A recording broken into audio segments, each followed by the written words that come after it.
Les émissaires américains doivent rencontrer des représentants de la société civile à Damas pour discuter de leur vision de l'avenir de leur pays et de la manière dont les États-Unis peuvent les soutenir. Cette délégation, première mission diplomatique formelle dépêchée par les États-Unis, est arrivée dans le pays alors que des rebelles syriens pro-turcs ont déclenché une attaque contre les forces kurdes soutenues par Washington au nord-est de la Syrie. Une médiation américaine a permis de conclure une trêve entre les deux groupes, mais les forces kurdes accusent les groupes pro-turcs de la violer.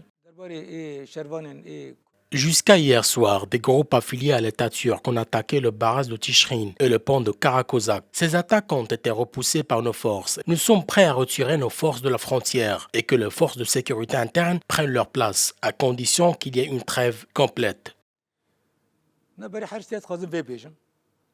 Loin des combats, des centaines de Syriens ont manifesté à Kamilish, dans le nord-est, en soutien aux forces kurdes qui tentent de repousser des offensives des combattants soutenus par la Turquie. Les nouvelles autorités soutiennent que le pays redeviendra normal et insistent sur la nécessité de lever les sanctions internationales pour permettre au pays de se reconstruire avec et pour les Syriens.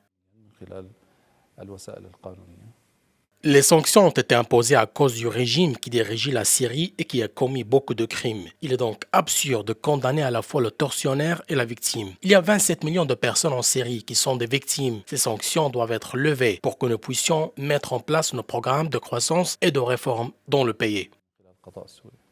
Washington soutient les forces démocratiques syriennes dominées par les Kurdes qui contrôlent les zones semi-autonomes du nord de la Syrie. Les États-Unis ont annoncé jeudi avoir doublé ces derniers mois le nombre de leurs effectifs militaires dans le pays. L'armée américaine compte environ 2000 soldats en Syrie.